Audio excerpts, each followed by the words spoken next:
Good evening and welcome to this edition of VOXIPOP's Community Town Hall. I'm your host, Brooke Ginty, and tonight my guests and I will focus on how the coronavirus has impacted Phoenixville Area School District. You know, as a working mom, I know how difficult it has been for parents to work from home while attempting to balance the care of your children, especially younger children like mine who need constant attention.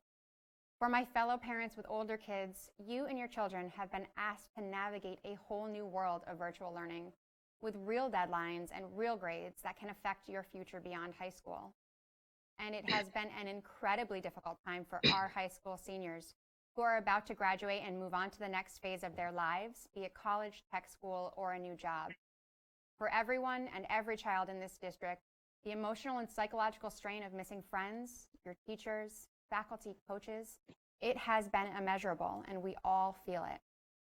Locally in Phoenixville, we are lucky to have an incredible district staff, administrators, and school board members who continue to monitor information from a multitude of sources as they make contingency plans for the near and distant future. And tonight, I will be joined by those making those decisions on the front line. Tonight, we're also going to introduce a new segment called Feel Good Phoenixville. Joining me for our first edition of Feel Good Phoenixville is high school principal Dr. Craig Parkinson, who will share some exciting plans for the class of 2020.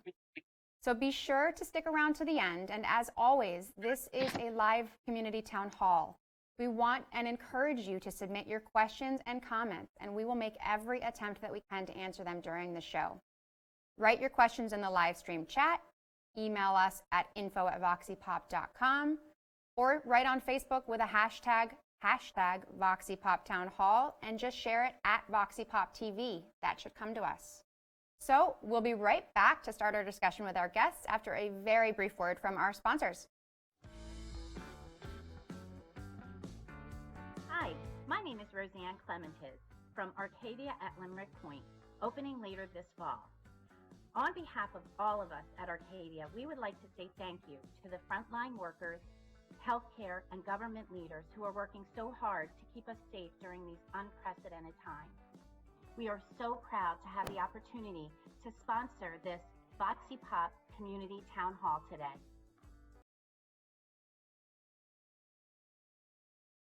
Superintendent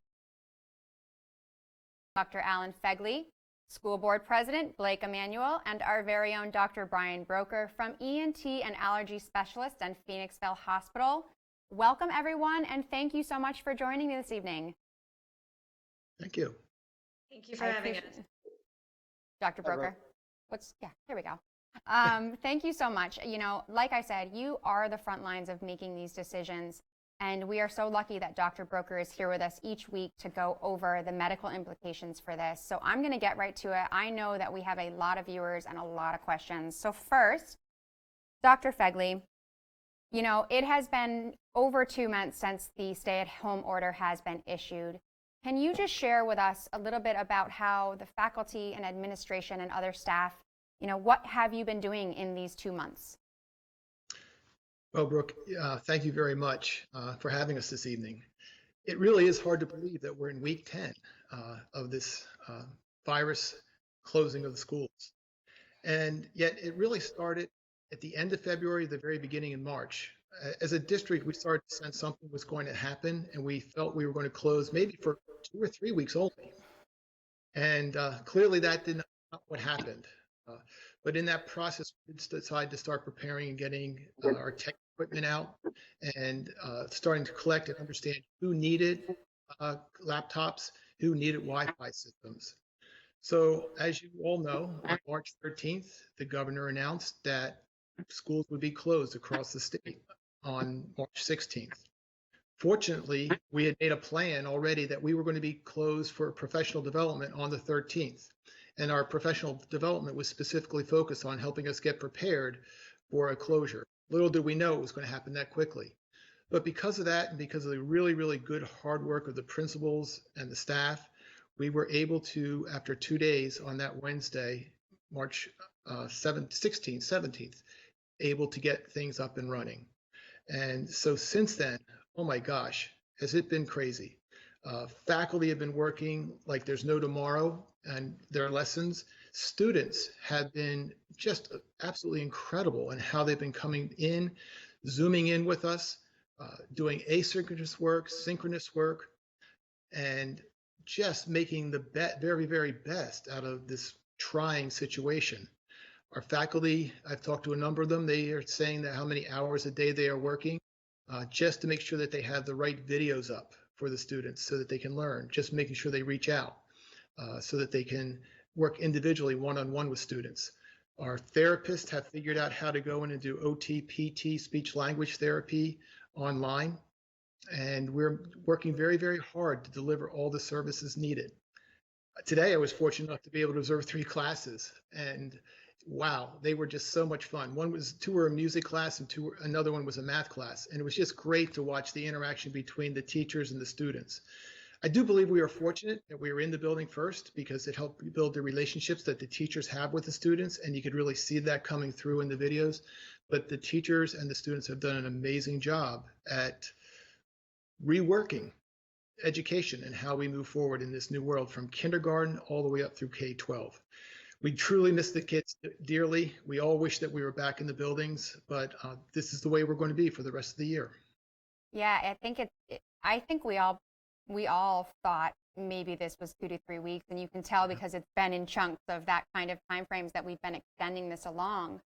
But I want to hats off because we are all improvising as individuals, as parents, as business owners, and then you have to take every single thing that you do at the school, not just providing education, but providing food, providing OT, and figure out in 2 days how to do it online and how to do it virtual. So yeah. That's incredible. And I want to swing over to Blake because I know, the school district and the faculty and the administrators and the staff, they handle a lot of that kind of work, but the school board and its members handle a totally different task. And I first want to say thank you to every school board member because this came out very quickly after a lot of new members had come along. So thank you to the school board members and thanks for everything that they have been doing. Blake, what have you been doing for the last 2 months? Yeah, so it's regardless of whether or not you're a new member, I think that it is something to be said for what we're going through right now. Nobody could have seen this coming, for sure. In terms of what the school board's doing, initially, of course, it was how do we support administration in that shift to the online learning? How do we make sure that our staff and our teachers have the supports and services they need? How do we make sure that we are feeding children, we are providing technology to those that need it, that don't necessarily have access to it, since this was the only way that they were going to continue to learn. And then currently, in addition to that, we are also working on our annual budget, which is due by June 30th. So we are working very significant challenges because due to what we're dealing with, there are a lot of unknowns. We are still working through what instruction could look like next year. We have revenue concerns. There's a lot of things that as a board we're working through to make sure we balance the needs of the students with the needs of the community and make sure that everyone is supported to the best of our ability. Yeah, budget season in the context of what we're going through budgets never sound fun, but never. In this context, with so many unknown variables that you've never had to actually address before is absolutely crazy. And so let me swing to what I know a lot of parents, me included, are really wanting to kind of figure out. We've heard snippets of we're going to come back, we're going to go virtual. We don't know. So let me pose this question, the big important question to Dr. Fegley. You can adjust the screen because we're coming to you, Dr. Fegley. Oh, sorry about that. You ready? So what does next school year look like for us to the best of your ability, and describe kind of the thought process that we're working through right now at the school on making that decision? Sure. So thank you, because first and foremost, I want everyone to know we would prefer and want to be in the buildings. We want to be teaching in the buildings, but there is a lot we have to look at. As the administration, faculty, and staff have been working over the last few weeks, because we are planning for next year right now, we discussed multiple scenarios, from being completely virtual to being totally in the building to being in one day and out the next day based on what is taking place. As we're looking at all these scenarios, we've tried to come up with the action steps that will keep us open no matter what happens, and we'll go into that in a little bit. But for the fall, we want to be in the buildings again, but there's a number of pieces that we still need to learn about and that we're not in control.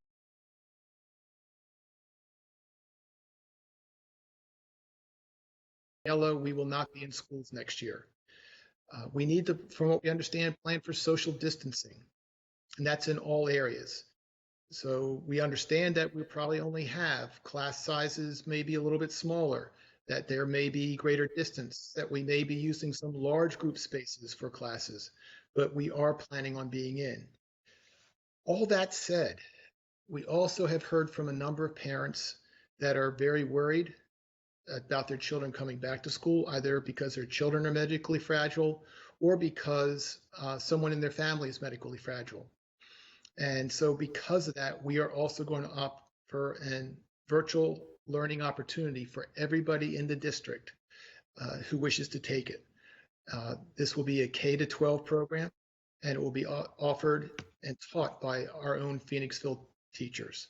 So it's going to be a very, it's an important shift. It's hard work that we're getting ready to do, but we do hope that we'll be in the building first, but also be ready to do online learning and instruction for anyone who needs it, and or if we are required to by the CDC, Health Department, or PDE. So what kind of, I know you mentioned the phases with yellow and green. That's obviously from our governor. What about our Department of Education? What kind of guidelines are you getting from them? We've been asking for guidelines. We are still waiting for them. The last we heard, they said they hope to give it to us by August 1st. Quite frankly, that's too late. And in a call that we had with the Secretary of Education last week, we asked that they give us guidelines by July 1 at the latest. Because we're going to need many, many guidelines. We're going to have them from the CDC. We're going to have them from the good health professionals like Dr. Broker. We've got to learn an awful lot in the next few weeks as to what we need to do in order to be able to open. Yeah, August 1 seems, you're right. You should absolutely question that. And I think that kind of exhibits a lot of what we've been hearing on the town hall is there are no guidelines. There is no manuscript at this point. And we, the school board, the municipality here in Phoenixville we're writing it on our own. And I will say from a broad level, Phoenixville has set the standard as a borough in Chester County for a lot of the things that we're doing because we've been ahead of the game and we've known we've had to take these steps. So Phoenixville proud. Now, you mentioned Dr. Broker, so let's have a conversation with Dr. Broker. From a medical perspective, talk about and what kind of, what are your important factors on how we can do that and if we should do that? Sure. Well, just to talk briefly, the CDC put out some very basic guidelines on their website, and this is why I think the school district has to make a lot of decisions on their own. If I think there was a slide you might want to show, but you can look on their website. It basically says that it depends on the amount of spread in the community as to how much social distancing they do in the school. Beyond that, it talks about basic hygiene taught to the students and to the faculty and to teach them to do it frequently. There's really not much else they talk about on the CDC's website. Now, the medical literature does have some studies that they've published, and the most recent study was published by researchers in England and Australia at the available evidence from what we have from this pandemic. Yes, and that's the decision tree from the CDC. And it looks at the available evidence that we have from this pandemic, from the researchers' paper, compared to other pandemics that have happened in the past. And what they found is, there have been 192 countries that have closed their schools since the middle of April. That affected more than 1.5 billion children. Overall, the findings of their study was that the cost of the school closings may outweigh the benefits of the school closings. And so we'll talk about some of those costs and benefits here just briefly for a second. So some of the possible adverse effects they found for school closings include things like essential workers, like healthcare workers, being forced to take on extra childcare duties that they otherwise wouldn't have to do if their children were in school. And this not only affects their ability to go to work, but also affects family finances. Then there's the question of transmitting the virus to vulnerable family members, such as grandparents who might be filling in for the parents when they're otherwise at work. And then there's threats to the welfare of vulnerable students, such as those who might rely on schools for meals. And then that doesn't really begin to look at the loss of the educational opportunities, which is afforded children in person more so than online. And of course, the very important social aspects the children miss out when they're not able to go to school and see their peers. Now, some of the other things they found is that unlike the flu, where the virus transmits more easily between children than adults, the COVID-19 virus so far seems to transmit less between children than adults. So while school closures have demonstrated a significant decrease in virus transmissions during the flu episodes and flu pandemics, so far the evidence does not seem to show as large an effect for the COVID-19 virus.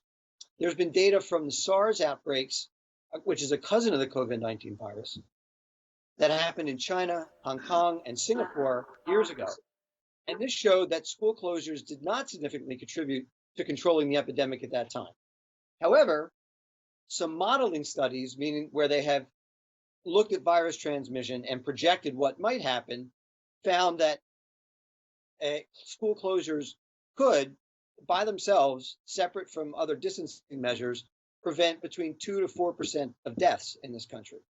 So all taken, the data is mixed, some positive, some negative, but carefully weighing the pros and cons, the CDC and most states are so far coming down on the side of cautiously opening the schools, closely monitoring the situation, and then having the ability to switch to online learning quickly if any problems arise. My mind is blown because you're very right. There are costs and benefits. I mean, as you know, a lawyer, the courts are opening up in Chester County on the 1st, and I already have hearings scheduled, but nobody to watch my kids yet. And that, you know, put that into the school year. I know that I have one of many professions out there, but I cannot imagine what it would look like having to go back into the, you know, to continue making a living and then worry about your kids. And it definitely seems like, obviously, being in school is important. It's very important for their emotional development. It's very important, you know, for kiddos like mine who has, you know, he's 6, so there's a lot of difficulties going on, but sitting in front of a Zoom computer for more than 30 minutes with Mrs. Miller, who's delightful, and hello, Mrs. Miller, it's tough for him. It's really tough for him. Yes. So I think I like the aspect of what we've talked about is if you want to be virtual, if you feel like you need to be virtual, then be virtual. But if you want to be in school, like most of the parents who want you to be in school or daycare, we need you to be back in school. So let's talk a little bit about being in school. What kind of things from a building perspective, you know, maintenance and classroom sizes, are we going to put dividers between kids? Are they going to wear masks? Dr. Fegley, have we thought about these kind of steps about the school and what it would look like inside? We have started to think about those, from wearing of masks, as you said, to do we do temperature checks as the students come into the building? Should we be testing students for COVID as they enter? What do we do when a student suddenly becomes sick in the classroom and it may be COVID? Do we have to close down that entire classroom? How do we sit there and work through those situations? That's where we do need more guidance and what we do, but we are thinking through those scenarios. I would say to folks that, yes, we believe right now the classrooms are going to look different. We believe that this in the past, last year, actually this year, until 10 weeks ago, we were encouraging folks to work in groups and sit around tables. I don't see that happening next year. So at the elementary level, it probably means there'll be 1 student per table and the tables will be spaced out. It's very possible we'll have to run A days and B days where we have students in the classroom, half the students in the classroom one day and the other half of the day, or the other day they're in the gymnasium doing work down there, so we can spread them out more, but still have contact with the teacher. I see large group spaces being converted to classrooms, so we can have the students spaced out and have the teachers teach. I do think that it will be different at the elementary level versus the secondary level, but have we come up to the final conclusions yet? No. So I don't want people running out and saying, oh my gosh, they're going to do this. Please, we're still working through. We hope to be able to announce more formally in June, but yes, it will look different. From even going to the cafeteria, we're looking at how do we have to change the cafeteria for our students to eat. The cafeteria may be changed over to a classroom, and the classrooms may be their students' cafeteria. They'll just come down, pick up their food in the cafeteria, and go right back up to their classroom. So all those areas are being looked at. And I haven't done the challenging one, which is busing. Let me further support you and be clear to our viewers that, you know, part of Community Town Hall is that we have this ongoing conversation about where we are within our community. And I want everybody to understand that, you know, the individuals in front of you are professionals and they are at the top of their field and they are doing everything in their power to give us the answers. And sometimes they face barriers of not very good guidelines from CDC, no response from the Department of Education yet as far as what they should be doing. So I know that they're professionals and I know they're the people we look to, but they're also humans with a super difficult job right now. So let's, you know, be kind to that and recognize that they are balancing. I mean, Dr. Broker just threw out 20 pros and cons to this scenario as a medical professional. So they're balancing that with our children's, you know, safety in their forefront. So I will give you the liability waiver that I would do as any attorney. It's, you know, nobody's signing yet, so don't do that. So, you know, and I thought about that. You answered the question about cafeteria. I don't imagine our children are going to be sitting on tables getting lunch meals, you know, the way that they normally do. What about outdoors? I know that it's sad for me to walk by, you know, the new Reeves Park and just tell my kids you can't go. And I know my children need to run. I can't tell you how many times today I was like, get outside and run. So what are we doing for outside? What are we doing for breaks for these kids when they need these breaks? Well, the good news is we do have in most locations a lot of land around the buildings. And if we're back in, I would believe that we would be allowed to use the fields. That would be one of the pieces they would allow us to open. So if that's the case, perhaps the playground areas would be limited as to how many students could be on them at any given time. But for example, at the Early Learning Center in Nanathon, there's 6 fields there. We're going to have them out there playing on the fields, using their games and keeping good social distance, but having lots of opportunity to run around. In Schuylkill, they have a great area for running around. And at Parkley School, we can use the back playground area, but also take them down to Reeves Park and run them around in Reeves Park. So yes, we know we're going to have to give breaks. And we know that exercise is very, very important, actually for learning. So we are looking at that and hope to have those fields open as long as we're allowed to, and we believe we will, if we're in the buildings. Right, right. So one of the things that you touched on earlier, and I'd like to move over to Blake for a quick second, is that for many children within our district, school is some of the only meals that they can get, and it's extremely important. And I think it's an underappreciated role of the school and the school board. So Blake, tell me a little bit about food distribution, the importance of it, and what steps our district has taken since March 13 when we knew that we were shutting the doors for a bit.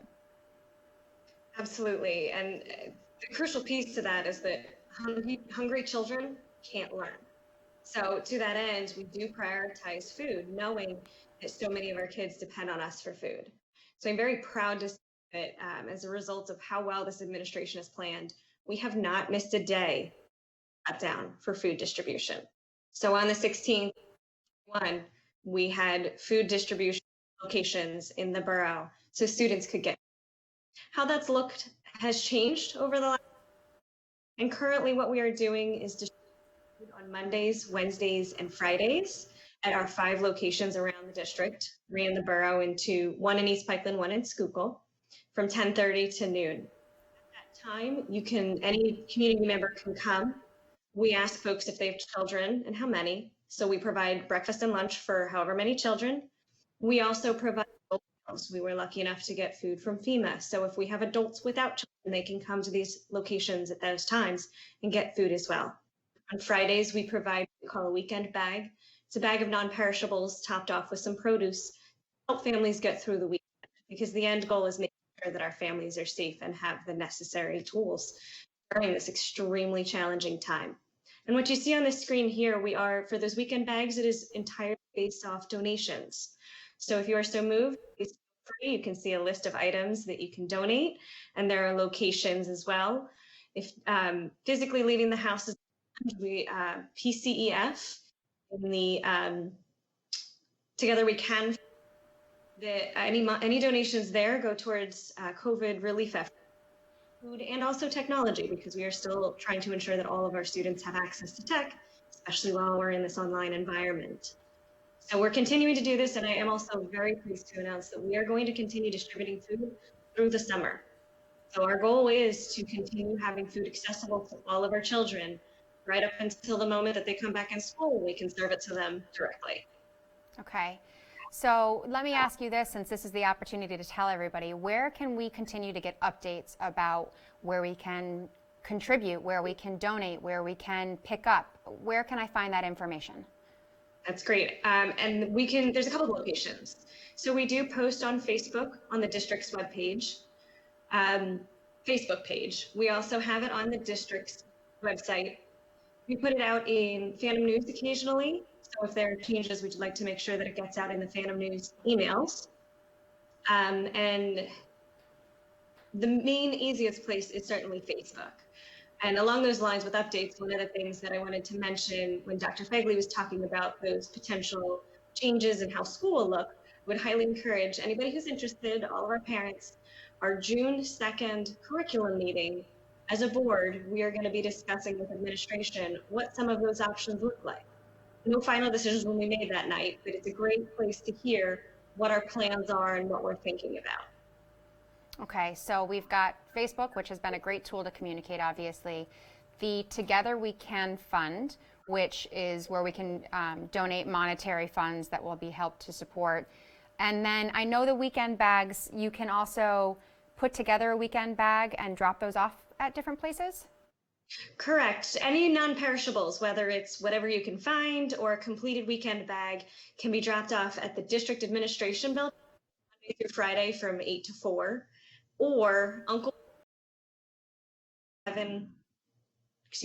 to 6, Tuesday through Sunday. You can drop off donations there as well. We will pick them up and then put everything together to distribute. I do want to encourage folks to complete a weekend bag. We appreciate anything. We will make it work. We get the food out to the families in need, and it is all wonderful. And no matter how big, no matter how small, we appreciate any donations. That's great. I just want to absolutely say thank you to all. I've seen a ton of photos of community members who have been handing out food. Blake, I know you have been working tirelessly. I know this is a passion of yours. So thank you for that. And also Uncle Bees, thank you for being such an integral part of this community and supporting the school district in this regard.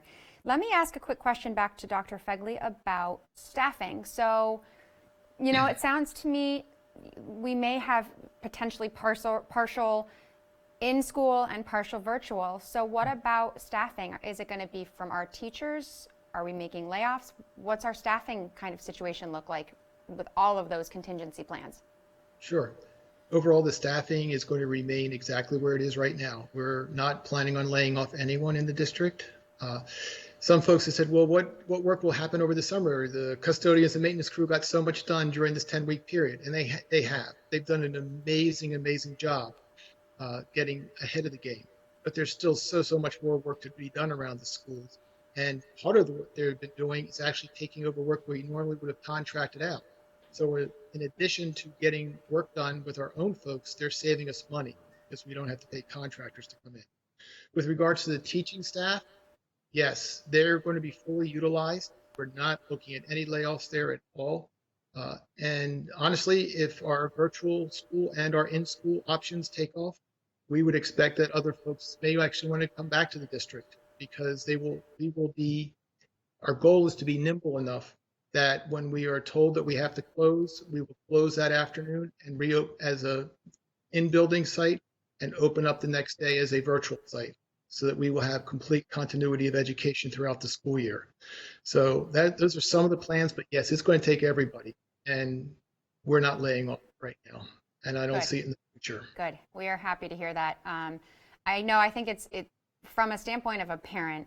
I was commenting to a friend, I came from daycare world where you walked in every day, you talked to your student, you talked to your teacher, you were involved, and now in this kind of world, because of the safety of our kids, I have been lucky to meet Mrs. Miller on 2 occasions, but now with virtual school, I get to meet Mrs. Miller 3 times a week and see her and say hi. And I think it's also great because I've met the other teachers, Mrs. Fike, Ms. Durbin, because all of the teachers have been working together in true Phoenixville style to get all of the necessary tools for our kiddos to learn. So in one way, it's a totally different learning, but it's almost a little bit more personable because we get to have safer connection with them on a weekly basis, if that makes any sense.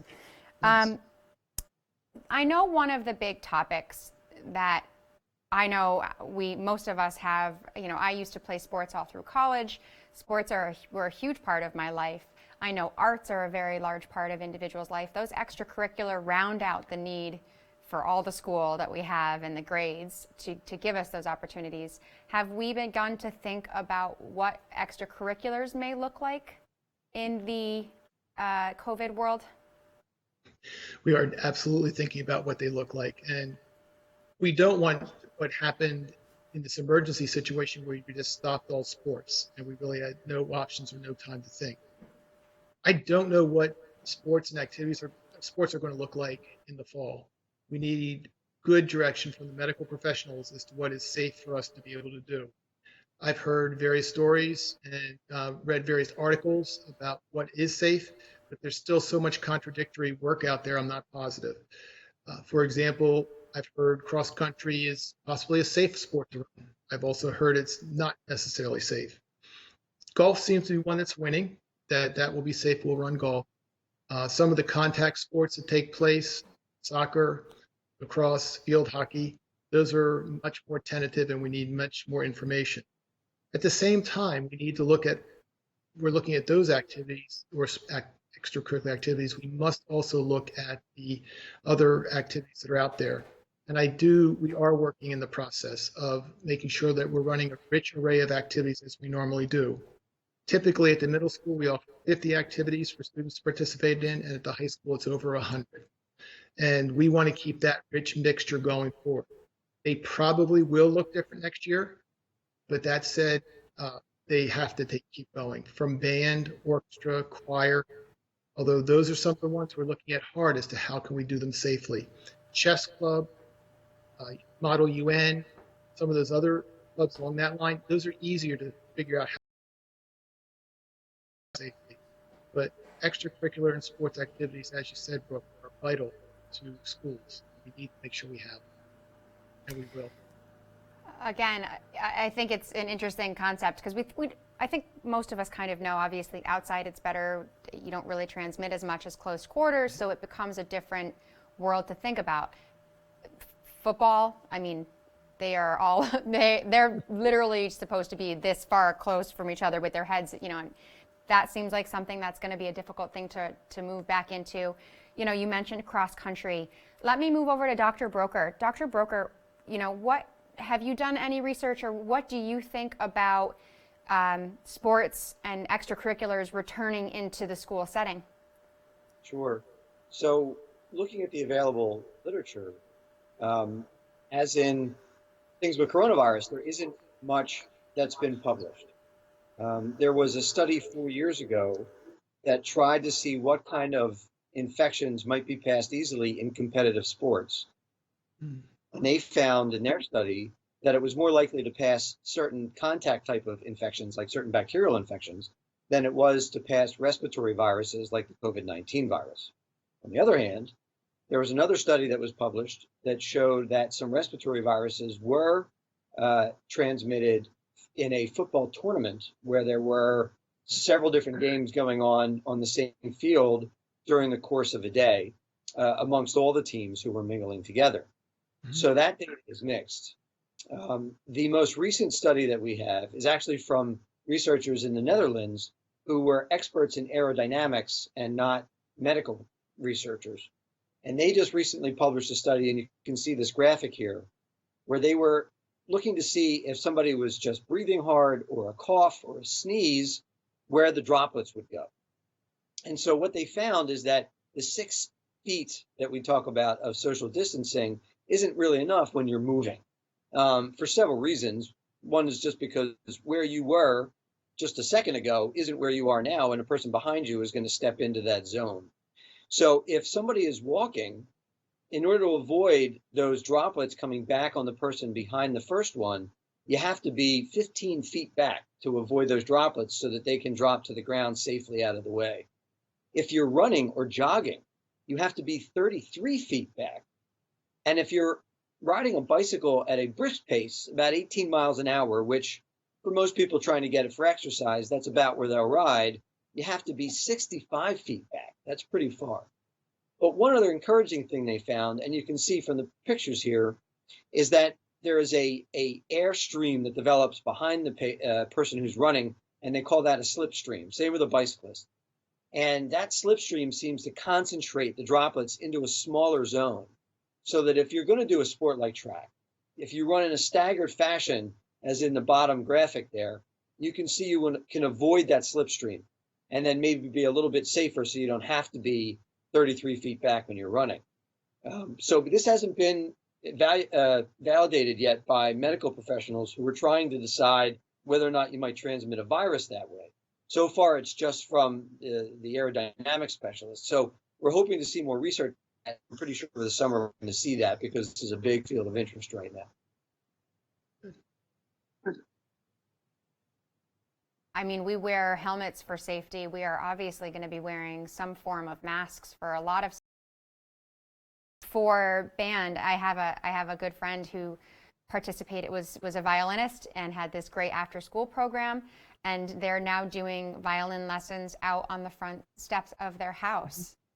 We're all going to have to rethink, and we're all going to have some fancy, fashionable masks with, Phantom Pride. I can see it now that look, it's going to be a whole new world. I do want to say to our listeners, please send your comments now. You can direct it to any one of these panelists. They can answer those questions for you. I know we've had a lot of questions that have come. I know as parents I have a ton of questions, so now is the time. We've got them live. They can't go anywhere. I mean, they can, but it would be weird. So make sure that you submit those questions into the comments, and we would be happy to have those answered. So let me start with one of those questions. And actually, I'll go back to Dr. Broker, because I think this has a lot to do with what you do. So from a germ control perspective, what needs to be re-engineered in schools? Door handles, water fountains, proper working sinks. What are your thoughts on potentially re-engineering what we have in school? Sure. So what they found so far is that the virus can survive on hard surfaces for as long as 3 days. If it's on things like paper, it tends to go away in just a few hours.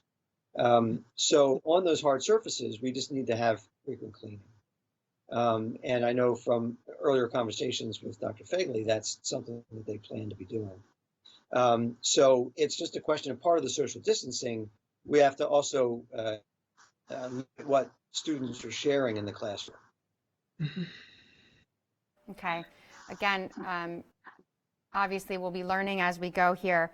Let me take a question from Donner L.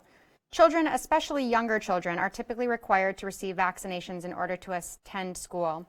And some schools even require a certificate of immunization before enrolling their child. So why would we send our children back to school without a vaccine for COVID? Dr. Broker? Well, okay. So what the reason is because the vaccine is very far off. The unfortunate reality of vaccines is that the average length of time to take a vaccine, 10 years. That's a scary time considering what we have to deal with back home. There's been a lot of talk about getting vaccine in get a vaccine in 18 months, everything has to go right. And the problem with any medical research is that nothing ever goes right the first time. The researchers have to, using their best judgment, get very lucky with vaccine or the DNA that they choose to target, RNA in this case, in the virus to make the vaccine again. And if they have to, then all of the trials have to go just right. It has to be safe. It has to be effective in making the right kind of antibodies, which will neutralize the virus, because not all antibodies will actually neutralize the virus. And then they have to be able to figure out the right dose, and then they have to be able to produce it. Getting all of that done in 18 months is quite a feat, and hopefully they can. It may be more realistic to be thinking about 3 years instead of 18 months. Okay. All right. So the answer is because we have to get them back and we don't have the time to get the vaccine. Okay. What about testing? We kind of talked briefly about it. What do you think the benefit of testing our kids on a daily basis would be? Can we? Is that correct? Yeah. Well, yeah. You're the test guy. Yeah. Could you answer that for me? Thank you. Yeah, well, in the ideal world, we would test people every day for the live virus. It's unfortunately not possible because of logistics and because of cost.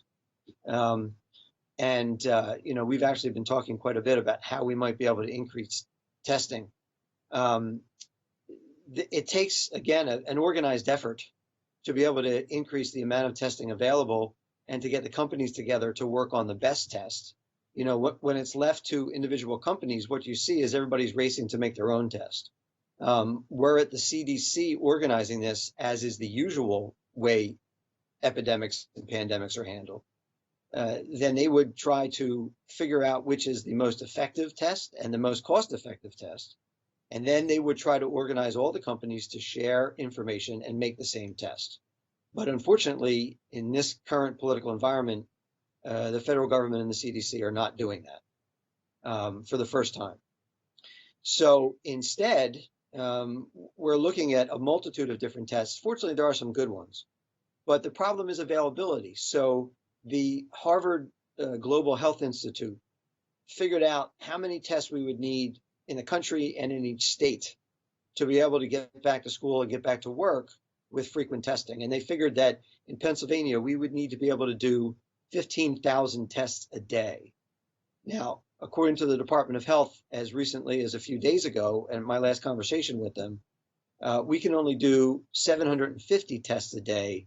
And that includes the test between the Department of Health and the two major labs that function in the country and in Pennsylvania, with Quest and LabCorp. We actually have been trying to bring in, working with another lab called Mako Labs, another national lab, the ability of their tests. And they have the ability to be able to offer Pennsylvania up to 10,000 tests a day. And we're still working with the state and various counties to be able to bring in those tests. And the truth is, politics gets in the way. And so we haven't been able to bring in those tests. Okay. Allison asked a question about smaller class size ratios with teachers, and I believe Dr. Fegley already answered that question. I do have one from Ashley Butner. I'll give this one to Blake. Do you think that we will still run school buses? School buses are another challenging one as well. So there's multiple issues there. Obviously, kids are typically seated very close together. That is something that if we're socially distancing is going to be a challenge. Coming back to the bus, in an ideal world, we'll just get more buses, right? We could still do the social distancing, get the kids in, get everybody in safe. That costs a lot of money. So that is absolutely part of the conversation that the administration is already having, that we're going to have at the board level in June. There's no easy answer for that one. Okay. It's a process. All right. I have a question from Clarence, and this is for either Dr. Fegley or Blake. Will there be any efforts to readjust our children to the classroom environment when they're eventually able to return? Absolutely. There will be. There needs to be. And we need to figure out exactly how best to do that. But I see the first few days of school next year when the students, I'll be very positive, are back in the building, will be days of adjustment. And in some ways, it will be like students being back in kindergarten, first grade, getting to know what you need to know in order to be successful in school. So yes, there will be a period for adjustment. Okay. I mean, I imagine. I'd like to add to that really Sure. quickly as well. There's a component that we're expecting, and I know many daycares are going to deal with this as well, but anxiety from students who've been home with parents full time, 24 hours a day, 7 days a week. So we are very fortunate. We have wonderful mental health support staff. We are absolutely aware of preparing for students needing the additional supports to transition. The other I would like to mention, of course, is our students with special needs. We know that there are going to be additional needs. Some of our students struggle with transitions. We're back from square one in so many ways. So we are going to absolutely have folks ready and prepared to support and help our students. I know as a parent, I appreciate that. I mean, having my son Max go into kindergarten, actually for me it was better because my kid thrives on structure, and he is a mess at home with no structure. So I'm ready. He's ready to get back into the structured elements. But I know that there are kids that have a high anxiety of leaving their families, and it's like, you know, you might have had that in kindergarten when you had to kind of transition them, but now you might see that across the grades because it's a total switch and a change. Question from Chuck. Most schools are filled to capacity. If you stagger classes on A/B days, how are you going to deal with chronic staff shortages either due to illness or their own children's school being closed? That's one of our challenges that we're looking into, and to be very frank and honest. And that's why us as superintendents, we're working across the county and across counties to sit there and make sure that we have plans that we're all going back and we all are providing good quality services so that all can get back into the building. That said, on A and B days, we do see elementary being different than middle school and high school. And I believe one of the pieces we're going to be looking at is no matter what, we'll offer an in-school option for those who wish an in-school option for elementary students, both an A and B day. Okay, so staggering days, your teachers are still going to stay the same and teach the same content. It does sound, I mean, you talked about staffing. It sounds like you're going to need more staff in order to kind of handle this. So when a question just came up, which is kind of a great question, but will students be encouraged to stay home if they are not feeling 100%? That goes to a whole new sick policy. And then secondly, could students simply pop online so they don't miss class time? So are we thinking about streaming classes, live classes into the home environment? So the easy answer is yes to both those questions. Yes, if your child is feeling sick, please keep them home. Please don't spread the germs. Help us all out. And two, yes, we're also looking at how do we stream classes? How do we do asynchronous learning and synchronous learning so that we can be that's part of the being agile, that must be able to move quickly back and forth between in-class and online learning. So yes, we are looking at those. That makes a lot of sense to have it's online streaming so we don't have the kids missing. I think that's going to be one of the difficulties is, you know, you're planning for contingencies of being in school one day, potentially not the next day, and making sure that your kids don't miss a beat on that path.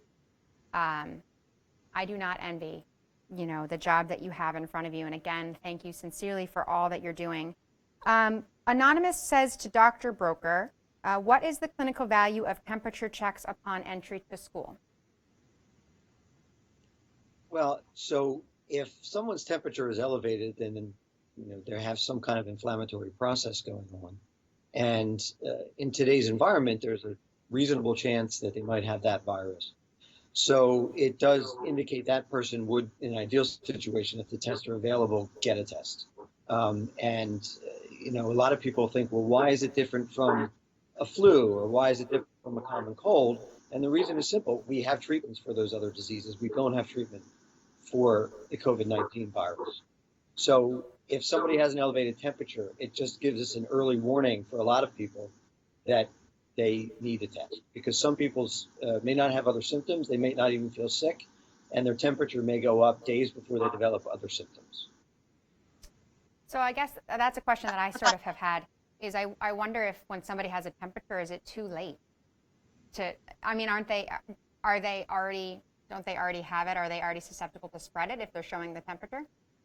Yes, yes. So they're probably infectious already, and they may have been infectious for a few days before. So in any scenario where we get back to going to work or going to school, there has to be a program in place of testing, tracing contact of the people who were found to be sick, and then isolating those contacts at home for 2 weeks to determine if they develop the symptoms themselves. And that is the only way a society can get back to work, when you have a new respiratory virus for which there's no other treatment. Yeah, that makes sense. And here we are back to contact tracing. And although by the time they have a temperature, they may be sick, catching the temperature means that you can pull them and not expose them to further people and to cut down. I know you talked about the R ratio. See, I do listen to you, Dr. Broker, about how many people they transmit it to. No, I got it. Thank you. Thank you. Okay. Dr. Fegley, question for you. Has a task force been formed? And if so, can parents join? So we have not formed a task force that includes parents yet. We are still in the process of working through the procedures with faculty, staff, and administration and the board. I expect that after we get through the June 2nd meeting, we will probably start forming a task force so we get other perspectives from the community. But please know, the teachers that are on the committee are also parents. So I'm hearing a lot of voices. As you've already said, Brooke, oh my gosh, I'm co-teaching my child at home, I'm teaching in the classroom, and my husband is also doing this, my wife is doing that. So we are hearing that, but at the same time, we will get some more community voices on the committees as we go into June. Yes, I can confirm, Dr. Fegley, I am a crap teacher. I think I'm a pretty good lawyer, but I am not a very good teacher.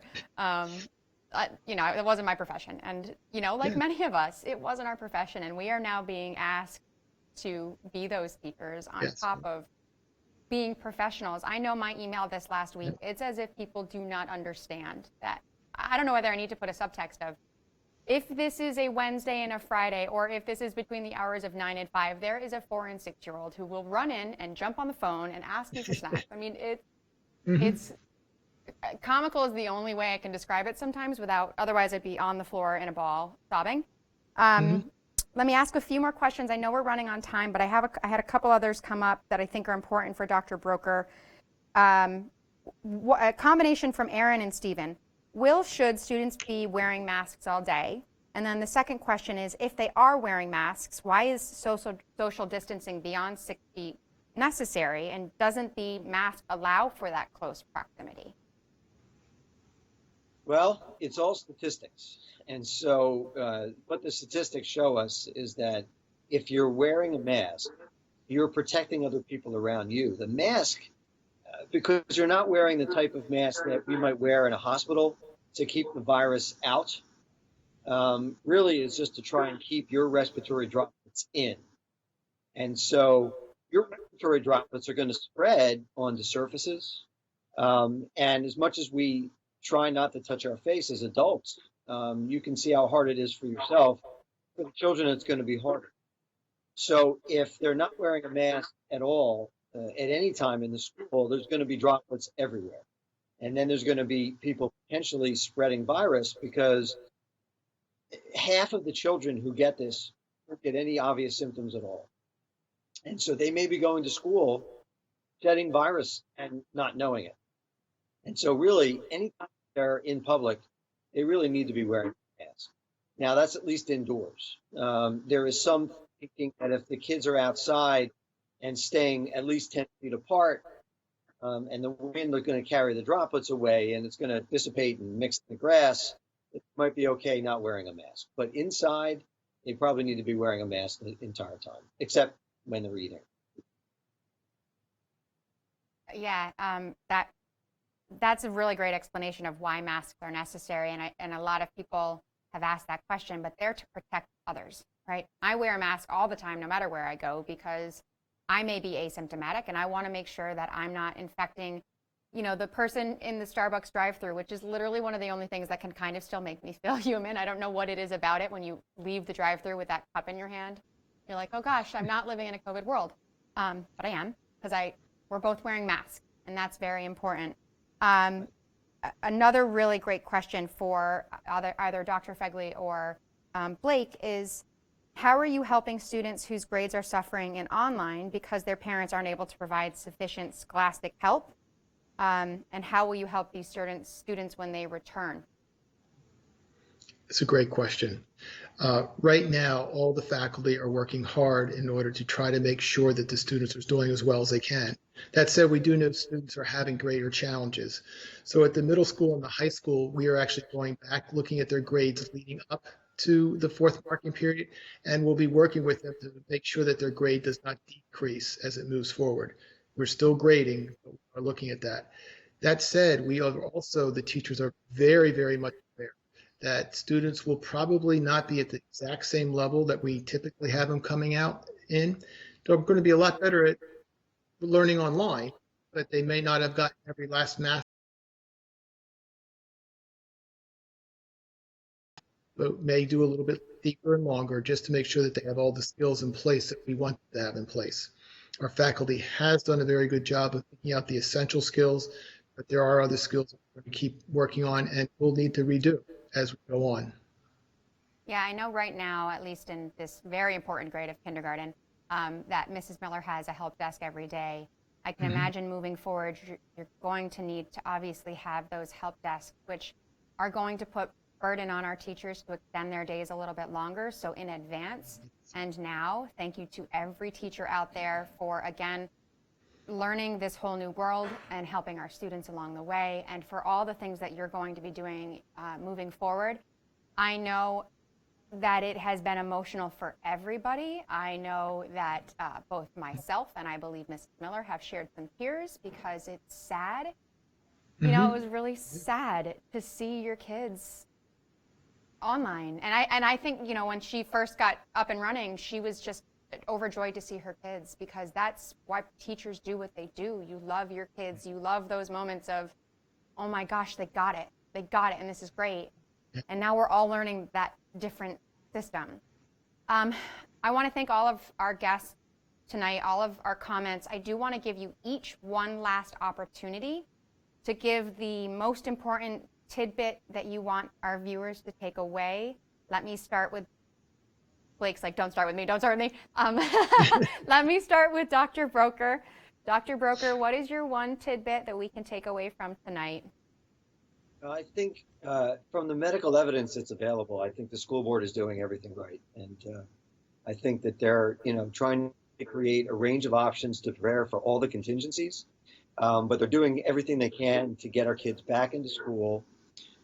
Most of the medical evidence is showing that kids are not the super spreaders we were worried they might be at the beginning of this. And so it's probably going to be safe to get them back, with the proviso that we're careful, that we monitor the situation, and we're ready to make changes as needed. Thank you very much, Dr. Broker. Again, I appreciate having you here. Let me move over to Blake. What is your one last important thing for the evening? I can't do it. It's got to be two. Okay, my two very quick items are, first, I would absolutely encourage everyone, if you have any questions, comments, or concerns, to please share them with the school board. We have an email address. It's boardmembers@pasd.com. You send an email to that email address. All the board members get it, along with Dr. Fegley. Just highly encourage you to communicate.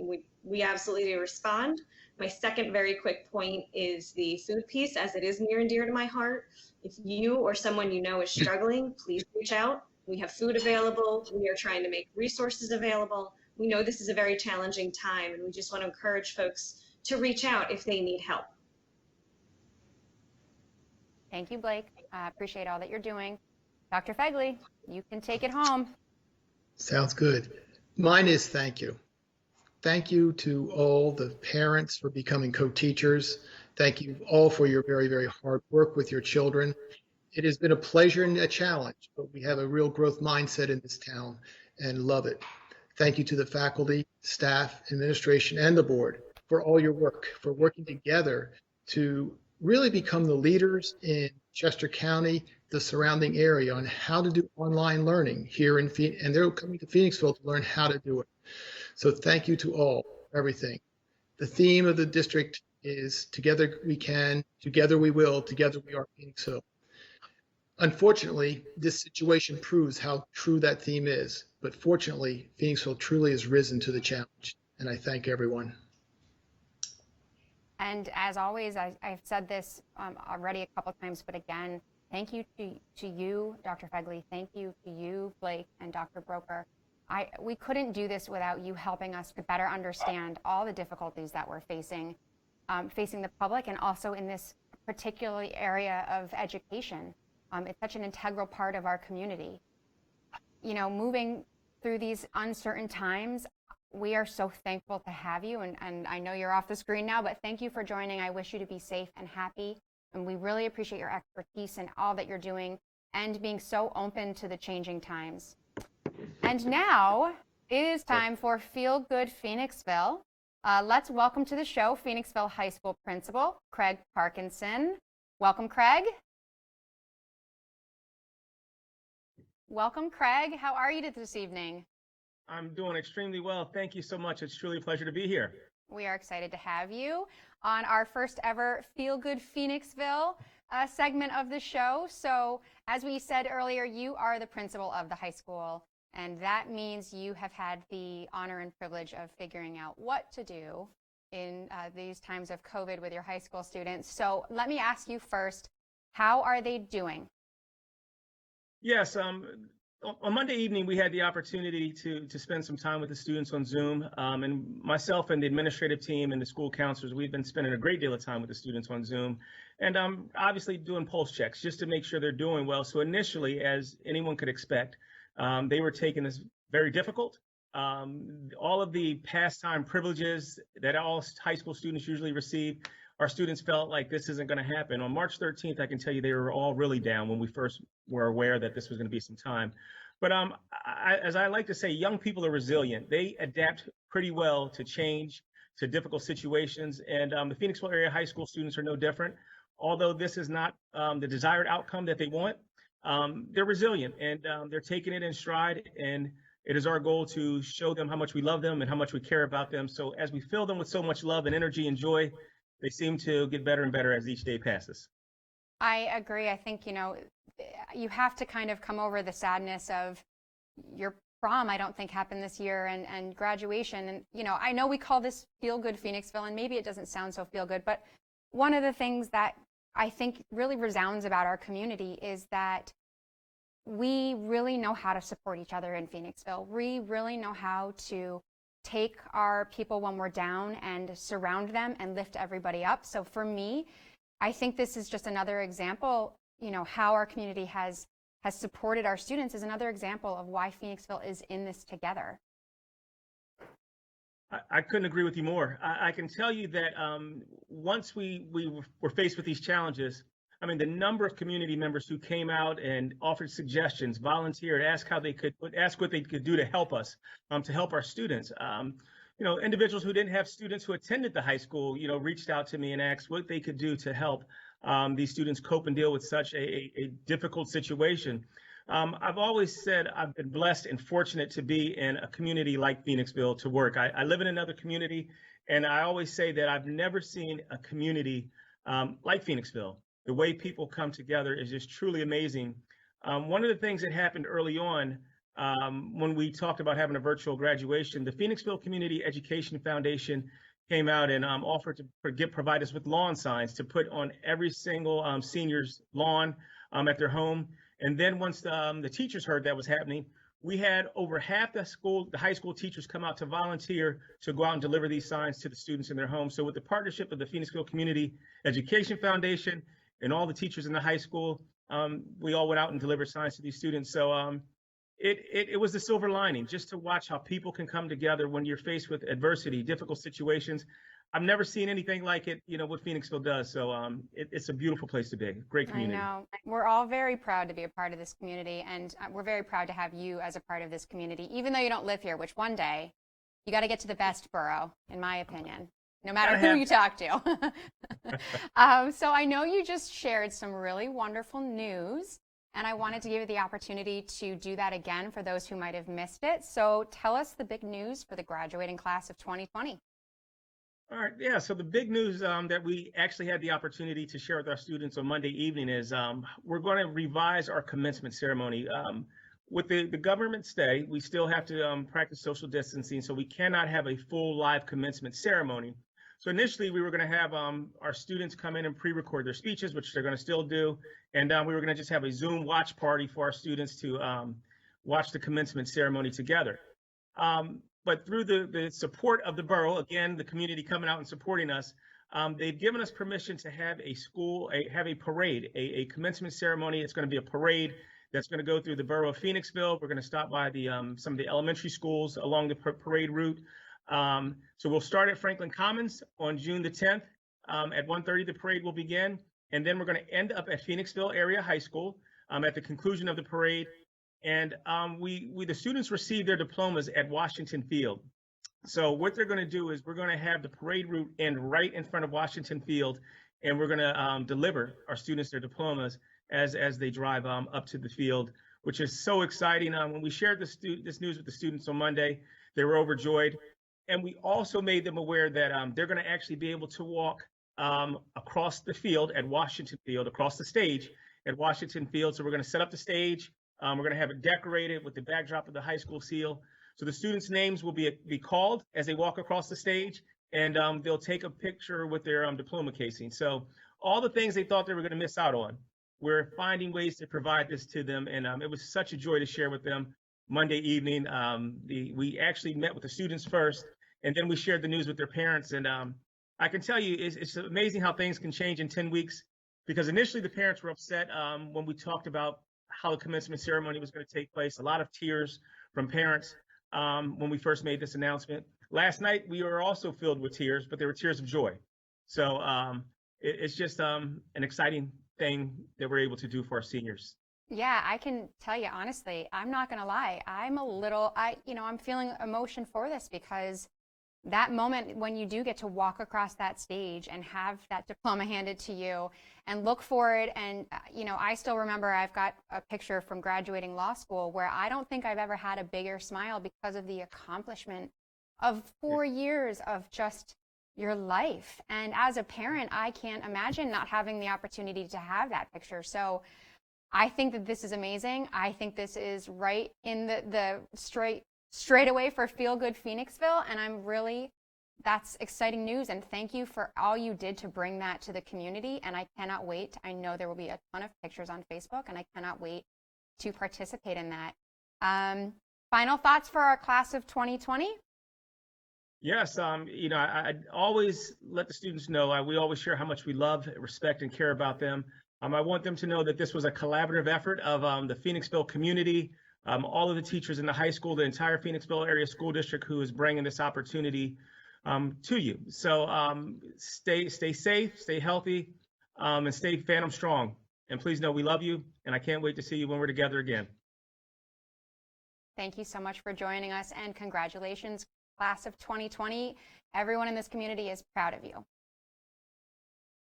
So we are incredibly proud of you, and I hope that you all enjoyed our first Feel Good Phoenixville. We hope to bring that to you every week, because through these times of all of it, everything that we're dealing with right now, we need to feel good. And Phoenixville's been doing some incredible things to highlight all the best of our community. So keep following up each week, Wednesday at 7, because we are going to have a new Feel Good Phoenixville segment every week. If you have ideas, feel free to email us as well, and we'd love to take those ideas. So that is it for tonight's edition of VOXIPOP Community Town Hall. I'll be back next Wednesday, live at 7 p.m. with guests from Tower Health and Phoenixville Hospital. They will be discussing how they are treating local cases of coronavirus and the challenges they are planning for as we move through summer and into the flu season next fall. Thank you again for joining the discussion. Please stay safe. I understand as parents, this is a huge thing for us to deal with. So when in doubt, remember that we are all doing the absolute best, and be kind to ourselves and be kind to our community. We all love Phoenixville. I'm Brooke Ginty, your host. I hope you have a nice evening. Bye-bye.